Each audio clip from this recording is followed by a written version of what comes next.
Welcome to the Video Insiders Podcast. This is Carlos Pacheco. And I'm Tom Martin.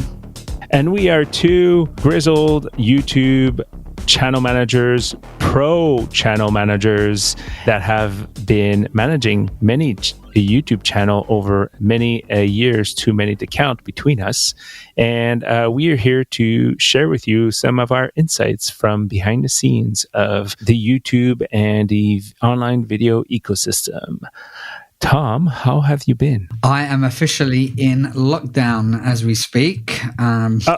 Yeah, I went and saw my sister at some point last week, and then she messaged me to say that she'd tested positive for COVID, and luckily she just had kind of some light flu-y symptoms, which she seems to be over the worst of now. So there's that, but it just means that me, wife, and 2 kids are now locked down for 2 weeks solid, not even allowed to go for a walk outside, can't go to the shops. So obviously, there's people with worse problems in the world, as I always like to say and think, but a little bit of added stress at an already very busy time. But as I say, you know, there's could always be a lot worse, and I'm just grateful that my sister's, you know, not one of the people that ended up in hospital once they contracted it. So madness all around. What about you? Wow, that's crazy news. Well, obviously very happy that it's a light case. You know, day-to-day stuff is day-to-day stuff, but, you know, life stuff is really interesting. I think we spoke last time that, you know, we had sort of plans, but essentially I'm a new homeowner in a rural part of Quebec in Canada. Congratulations. Thank you. And planning to move in probably 6 weeks. 6 weeks. Holy crap. I hadn't realized how close that was. Big life changes, going to the, you know, from, you know, downtown Toronto, which is, you know, the size of, you know, Toronto is Canada's New York in a way, and it's the biggest city in Canada. So, and going to rural life in a way, a small town in Quebec, which is actually ridiculously close to the U.S. border. Like I'll be 20 minutes away from the US where I'll be living. So it's a big change coming up. So really ignorant question. Mm-hmm. Can you speak French? Yes. Do you need to speak French? Yeah, I would say so. Just so everybody knows, I'm born and raised Quebec. So I went to French school most of my life, and which is why I have this weird accent. If for people out there who sort of like, where's that accent from? Is it Canadian? Is it French? It really depends. If you live in Montreal, which is the biggest city in Quebec, you can get by just being English. And but outside of the city, it tends to be a little bit touchier. Where, you know, most of it is French, but because of where we're going, we're close to the U.S. border. There's a lot of U.S. traffic when the borders are open. City's a little bit more English. So yeah, it's a bit of that situation. Just as an FYI, I'm trilingual. I speak both English, French, and Portuguese. Very impressive. I barely speak English, so yeah. you're pulling up the average. No. All right. So we're going to get right to it. But before we get to it, we want to thank our sponsor, BEN. Oh, sorry. No, our sponsor is TubeBuddy, which is, as of yesterday, the big news fell down that BEN acquired TubeBuddy. So huge congratulations to that team. Yeah, it's run by Bill Gates now. Yeah. In case for those who don't know, TubeBuddy is the ultimate creator tool to streamline their YouTube optimization and workflow. I use TubeBuddy every day and cannot live without it.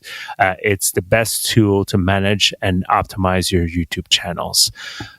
Tom, do we have a special offer for our audience? Boy, do we have a special offer.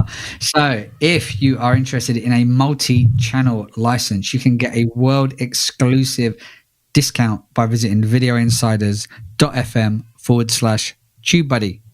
Thank you, TubeBuddy. Thank you too, buddy. So what are we talking about today? We're talking about the biggest crash and burn when it comes to online video in a long time. And we're not talking about my on-camera career either. oh, Quibi was gonna, launch a new style of video, and as of last week, it's shut down. What is Quibi, Tom? Because you weren't really paying attention to this, were you? No, I'd never heard anything great about it, and I think not that I'm like the world leader on all things video industry that's not YouTube, but the fact that I hadn't really heard much about it. I knew the name, I knew it was Katzenberg, I knew they were spending money, but like, I was even surprised today to realize that it was available in the UK, because they've not spent a single marketing dollar in the UK. Like, not a YouTube ad, not a billboard, not a banner ad, nothing. Wow. Like, I was so shocked today when I clicked on it and realized that it was available in the UK. So, and I think that might be to do with the fact that they weren't monetizing in the UK. I could be wrong. Yeah. It could have been someone's pirate website for all I know, But okay, so rewind a bit. Like, what is Quibi? Okay, so Quibi is a new OTT platform. If you want to hear more about OTT platforms, check out our last episode. I think it can be summed up by its awful name, which is Quibi, which is kind of a shortened version of Quick Bites. And basically, it was designed to be a mobile first and mobile exclusive platform originally, with videos up to the length of about 10 minutes, I think. But all short form, billions invested in the technology, in the team, launched by Jeffrey Katzenberg of Disney fame, and also the former CEO of Hewlett-Packard, board member, I think it was board member of like Dropbox and all of these crazy big... Meg Whitman. Yeah. Yep. Like mad success, mad pedigree. Basically, nobody that's created an online social network, sort of like streaming platform, and knows anything about the audiences, traditional media, traditional tech.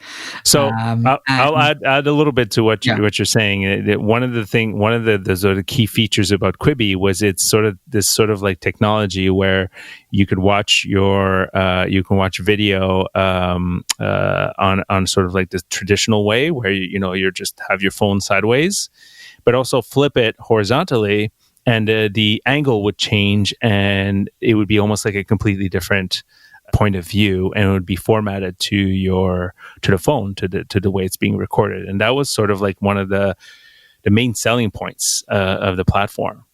On top of having 100% original content, the selling point was also like these, bite-sized series of 7 to 8 minutes long with commercial breaks. It wasn't a free OTT platform. It was both an OTT, AVOD, and advertising. When I say AVOD, it means advertising and subscription-based. You can go ad-free, basically. Yeah, you could go ad-free, but it was like the priciest of the prices, which I don't.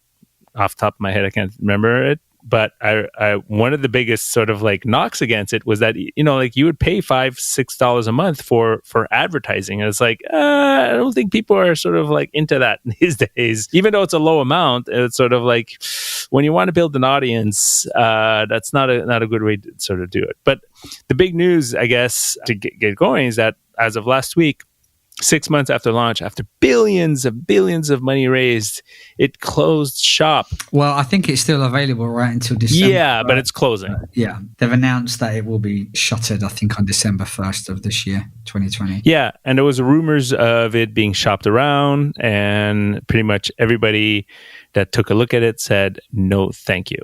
So why did it go nowhere? Why did nobody care about this, Tom? Well, to quote Katzenberg, he said, I attribute everything that has gone wrong to coronavirus, which makes no sense when you realize that kind of YouTube viewership, Amazon viewership, Netflix viewership all went absolutely through the roof because people are at home consuming content, Yep. mobile, Yep.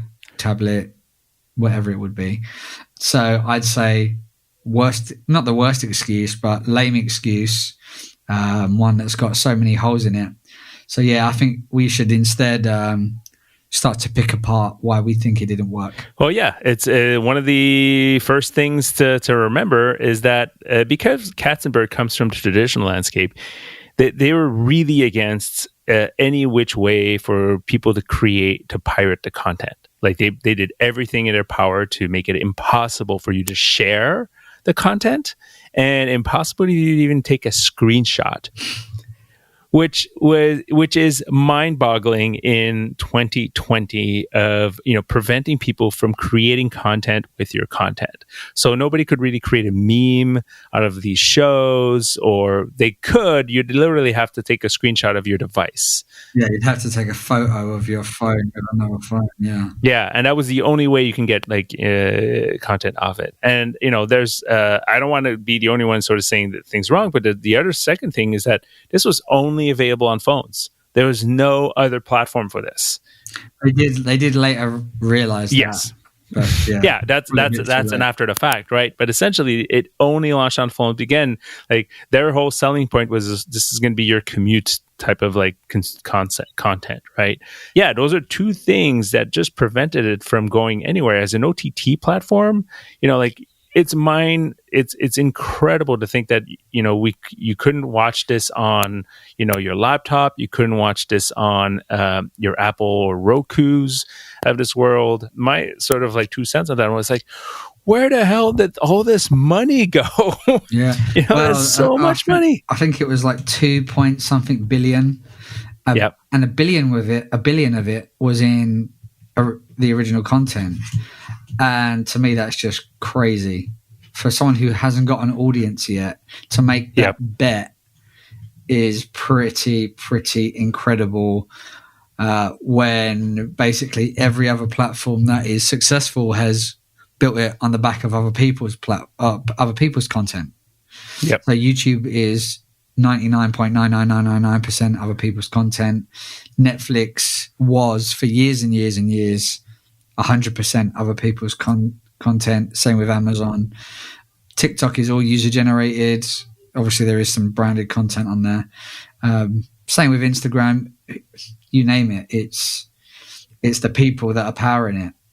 And so to bet $1 billion or more on original content with zero audience, to me, is crazy. Because then you're gonna need a marketing budget of at least $300 million to add on to that. Oh, that, and the thing is, they essentially had in a way, they have the Apple TV model, right, where they're creating all their own original content. The difference here is that even you're seeing this now. It's like Apple TV, is not necessarily the most it's not profitable at all. And this is a company that has, over 1 billion devices out there. So coming out of the blue as a completely new brand and a completely new service with these kinds of limitations where, 100% of the content was original. They did use a lot of like star power to create this content, but that doesn't do anything nowadays. Like, especially on the web. On the web, it's all about UGC. That's how you build an audience. Yeah, and so I think there's a couple of things to discuss here. First of all, you say like star powered, but if they're betting all of their money on a younger audience, which I suppose they would, if that's the logic, if they're going for mobile only, because they weren't, it's not like they were going after traffic in the developing countries of the world where they're going for mobile because bandwidth is lower and it's easier to stream to mobile, so we can write that off as a consideration. So they're basically putting a bet on younger audiences, but people that young viewers think are celebrities are not the same as people that you and I and generations of ours and above would think are celebrities. The celebrities to young people are streamers and Mr. Beast, and it was rumored that they turned down Mr. Beast as a content creator for them. And I That's think insane. How out of touch they are, just so out of touch with the audience. And also, so they're betting that millennials, Gen Z, whatever, they only want to watch things on mobile. But that's rubbish. They might watch it on their commute, but generally, if you're at home, People are not sitting on their. I don't think so. It might be my personal experience, but people are not sitting at home in the comfort of their home watching something on a tiny 4-inch device. They're watching it on minimum tablet, if not laptop, if not big screen TV, because that's just a better viewing experience. And yes, again, they did adapt later on to allow it onto bigger screens. But why would you limit the devices on which you can watch this content that you've paid so much for, when absolutely the trend is that people want to pick up a device and carry on where they left off, no matter what device it is. They just want to watch the content wherever they are on whatever device. So why would you limit it to a 3-4 inch screen? Is pretty crazy. Like, where's the market research here? I'd love to hear. I'd love to have been in some of these meetings. And it's strange because I have worked in another company before where massive amounts of money were spent on launched and failed projects, where you can look at the logic of it even before it was released and say, why has no one spoken up and said that's not the model? Download to own is not the model. People do not want to download to own. People want to eat as much as you like. Yep. So I know that it can happen in these big companies, in experienced companies as well as new companies, but where are the people that are there to say no? Where are the people that question some of these decisions, and how did these decisions get made in the first place? Well, yeah, I think there's a lot of egos here, right? There's a lot of egos of people who've been successful in other industries. I mean, I'm not going to say Katzenberg hasn't been an incredibly successable person. It's just, there's generation gaps, right? There's often people who just don't understand that it's like their time's done. They can't, just because they mastered one medium doesn't mean they can master another. And, again, that's more of a personal, POV for me, but it's just like, okay, move on. Like, there's other people doing way better things and let them do it. It's so hard to build an audience for a show in general, like even on established networks, right? That have shows with superstar power and all that sort of stuff. And it's like a new show is a new brand. It is a new identity. And it's like, imagine, you have on one end, you have a new platform, and on another end, every show on that platform is completely new. And yes, I did hear some thought that certain shows were actually pretty good. But I also think we're also in a space where the pay-to-stream platforms are starting to get a little saturated. Like, we're all starting to get a little bit tired of like, oh, I need to subscribe to this, I need to subscribe to that. And, being in this ecosystem, I feel like what's going to be sort of like the battleground nowadays is going to be the AVOD, free but ad-supported system, and that's YouTube landscape, right? Think of like anybody at this point, like just me. I'm super conservative when it comes to subscriptions, and I'm already I'm already paying for 3 myself: Netflix, Amazon, Crave, which is a local Canadian service, and now because and I'm actually probably this weekend I'm going to finally sign up to Disney Plus because The Mandalorian 2's out. So I'm like, okay, well, now there's no choice. I have to sign up for that. So, that's four services. Oh, sorry. I forgot. I have Apple TV because I bought an Apple device and they give you 1 year free, which is awesome. But, like that will expire. And I was like, am I going to really want that? Not really. Yeah. So, like that's getting close. When you add that up, that's already, you're getting at, cable type bundle prices at this point. Even today news in the States is that Netflix prices are going up again. Right. So it's just that ecosystem is going to be a weird ecosystem. And I was having a chat with, I'll close up on this and stuff, having a chat with a client this week where we were talking about like, how much money do we make off of YouTube Premium? And I was like, has it been going up? And I was like, I look at it and I was like, nope, it's been flat for the past little while, whereas their ad revenue is like through the roof. So I'm pretty sure YouTube Premium is not breaking the bank for YouTube. And this is a company with a billion people, right? Well, this was exactly what I wanted to move on to next, is that this path has already been forged by the biggest video platform on the planet. and it failed, and it already had an audience of billions, and it still couldn't get people to pay for premium content, despite having such a huge captive audience. It had to make, well, first of all, it failed on its original channels, of which I managed to back in 2012. That experiment absolutely failed. And then, so that was premium short form, and then premium long form in the form of YouTube Red or later YouTube Premium.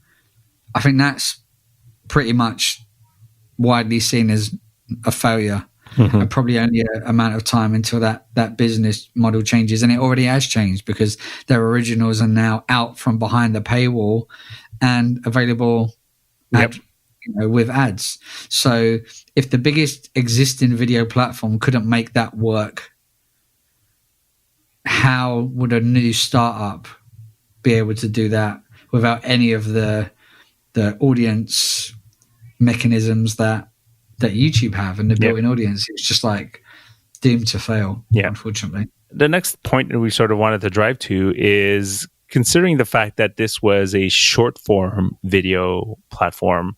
There was an awesome post on LinkedIn, which we'll put in the show notes, from Phil Ranta. And if you don't know who that is, he's the now Chief Operating Officer at Wormhole Labs. But if you look down into his career, he's pretty accomplished in this ecosystem with history at Studio 71, Fullscreen. So he knows his online video. And one of the comments was about how this failure sort of was another knock against the short form video content as a viable entertainment medium. What do you think about that, Tom?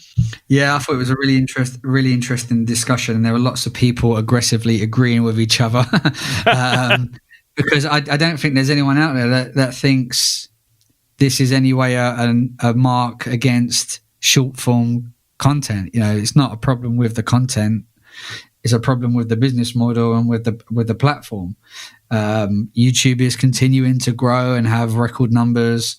TikTok is ridiculously successful with short form video, Instagram short form video, Facebook short form video, and it's I don't think this is any kind of black spot on the name of short form video. I think it's they just got it wrong.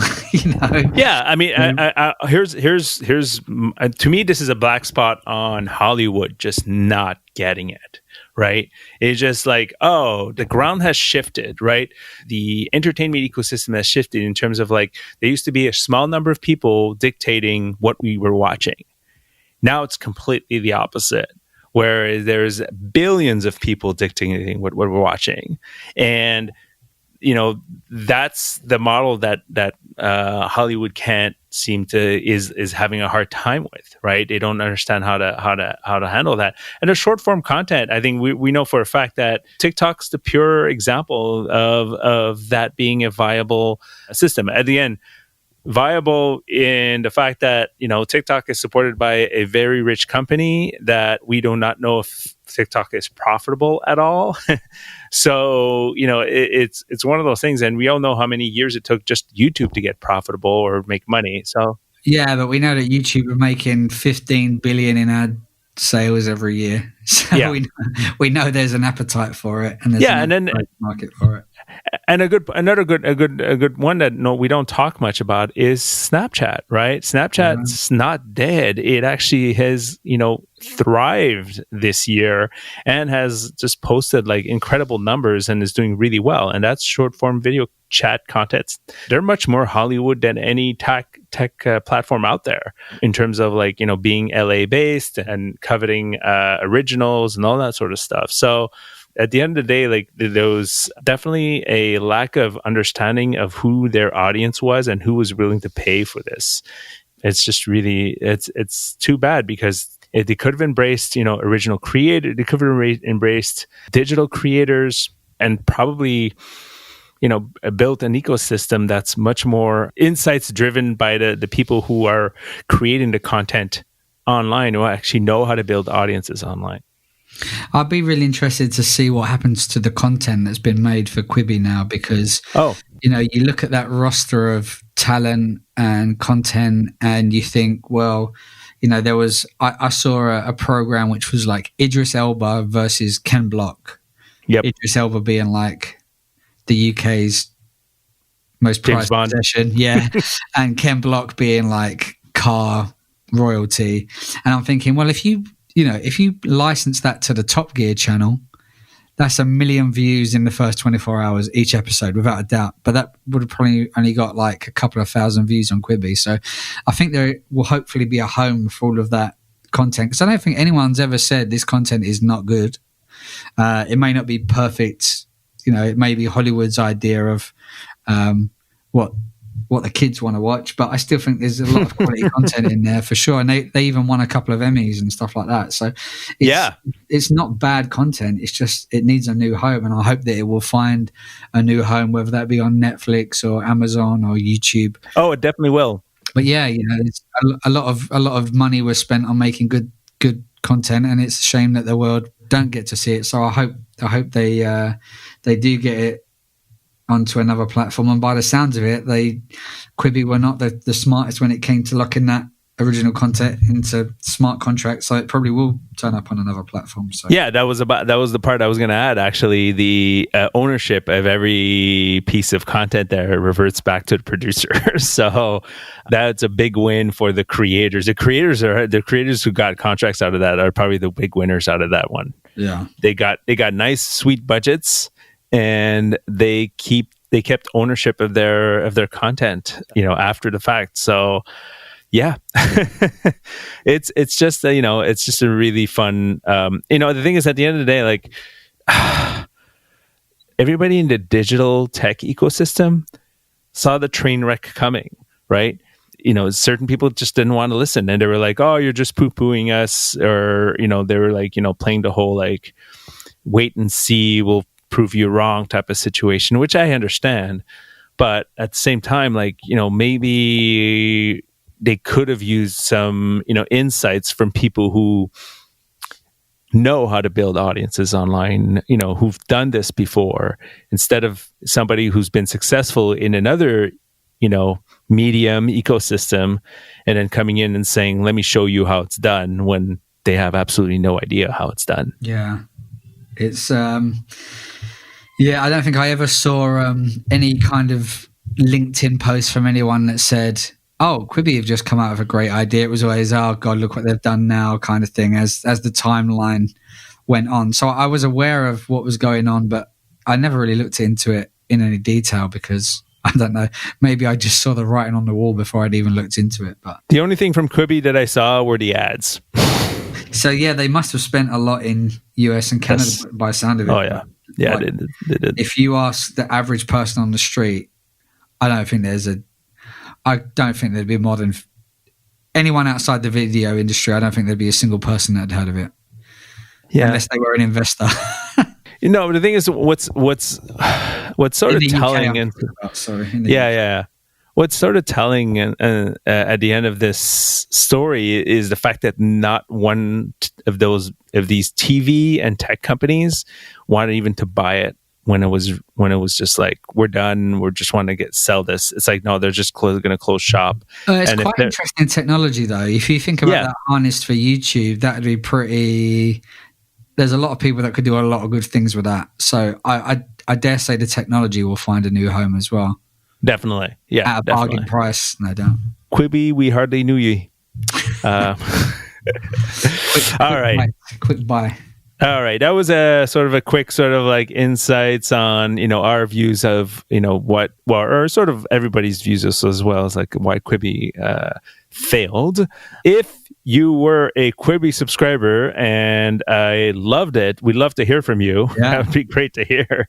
Obviously, let us know. Give us an email on social media, on Twitter @Video Insiders, your thoughts on Quibi and why you think it failed. I think before we go, it's just important to say we're both still very bullish on the future of short form, whether that be YouTube continuing to grow, TikTok, Snapchat, whatever is continuing to grow.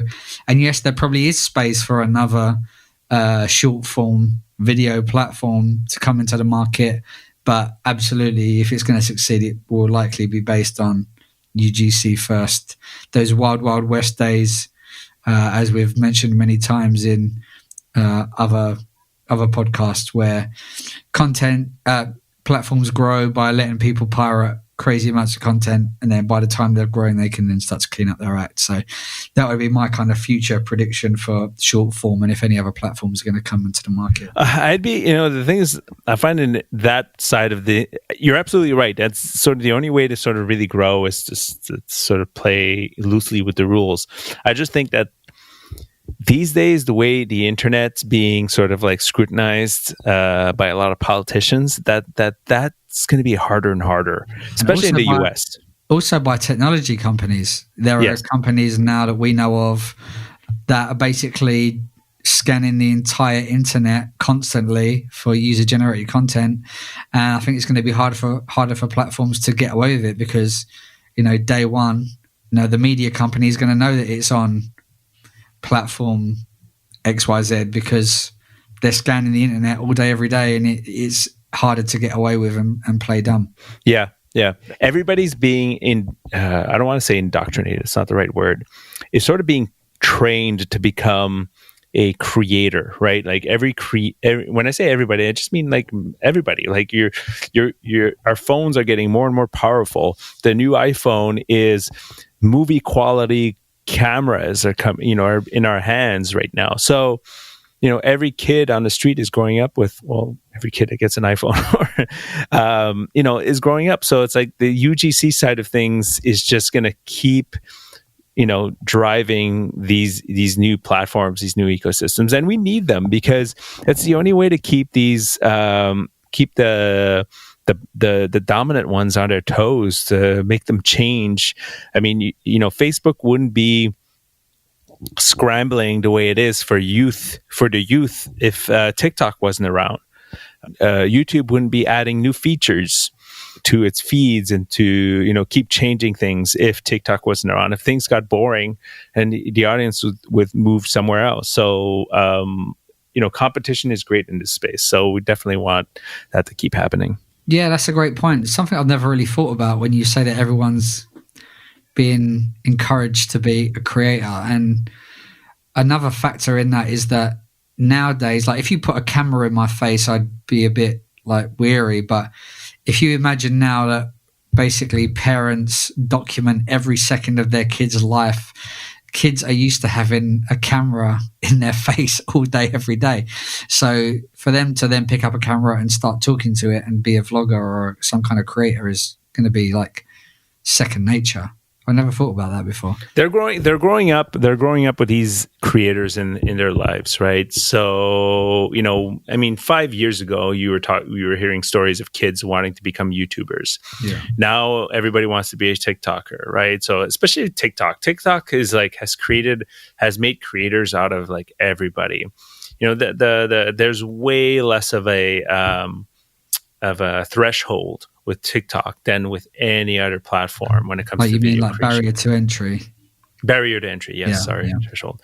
That's my French English upbringing that I never know the right word. Yes, exactly. The barrier is non-existent, and you can be, a guy going to work in his longboard drinking ocean spray and go viral. And next thing you know, like you're one of the most famous person online. And that's, that was not that's not a pre-planned video. And YouTube in a way like has gotten harder, right? It's way harder to go, get discovered on YouTube or post a video that everybody goes like, you check this out. Like the only content I'm discovering these days is TikTok. I think it's a great, and I'm going to try to cut this down. But when you look at Twitter's, I always find fascinating when it comes to Twitter is I look at Twitter and I'm saying, everybody's ripping TikTok videos. That's a sign there, right? They're not ripping YouTube videos anymore. They're ripping TikTok videos. Yeah. So that's a sign that TikTok's really grabbed that, sort of the UGC side of things. Yeah, when us old Twitter geezers seeing TikTok videos, we know it's mainstream. All right, let's wrap this up. Thanks for listening to these old geezers ranting about TikTok, a little bit of being smartasses about Quibi. Big thank you to TubeBuddy for sponsoring the show since the beginning. And again, a big congratulations to the whole team for the acquisition by BEN. We're actually hoping to have somebody from TubeBuddy in the near future to talk about this and see how things will change. TubeBuddy is the ultimate YouTube channel optimizing tool that we wholly recommend and use for all our clients almost every single day. It's the best Chrome plugin that you can use to optimize your YouTube videos to make sure they get discovered. And also it's got an amazing community that helps you learn everything about YouTube, all the optimization. They have really active forums. So if you haven't tried their forums, definitely jump in. It's a great group of people out there, and they give you a lot of insights. Thank you, TubeBuddy. And you can get an exclusive Video Insiders TubeBuddy discount by visiting videoinsiders.fm/TubeBuddy. Thanks, TubeBuddy. Tom, have yourself a great next, isolation week. Yes. Hopefully you pass all the tests. I'll pass this. Hopefully, if I can pass the stress test, that'll be good. Exactly. Extremely stressed. Thanks, guys. If you enjoyed this, please remember to give us a 5-star rating and review in Apple Podcasts, or a thumbs up or a star in Overcast, or whatever podcast app you are using. And we will speak to you again in a couple of weeks. Take care.